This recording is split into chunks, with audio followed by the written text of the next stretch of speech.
I must remind you, Prof, and the viewers that there's a lot of rain here, so we'll have to speak a bit louder so that we can be heard.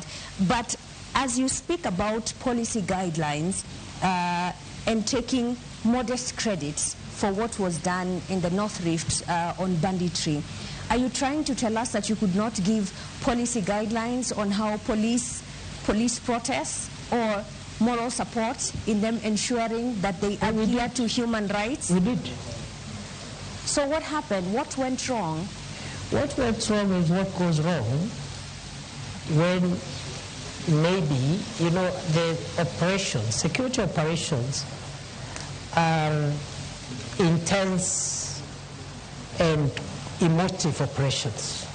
It's not somewhere where an officer will be told, when you reach there, do this, do this, do the other. So what we have are general policy guidelines.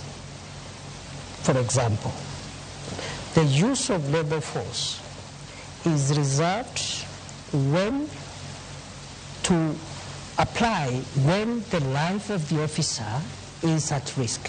So was any officer's life in danger? Allow me, Professor Kindiki, was any police officer in danger when David Shege and Enoch Chalo, Erickson Chalo Mutisia only had a flag and they were dancing outside Parliament? What threat did they pose to security officers at Parliament? That is a matter under investigations.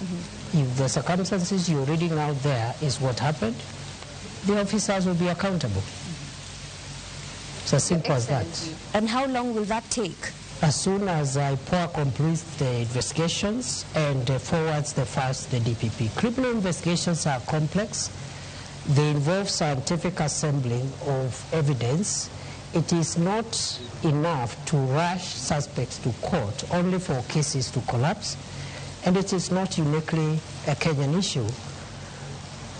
Criminal investigations, especially in a complex endeavor like the situation we're referring them to, take a bit of time, and therefore I'm hopeful that... Why were the police in mask? How complex was that? That we again, could see who was ensuring security is not breached?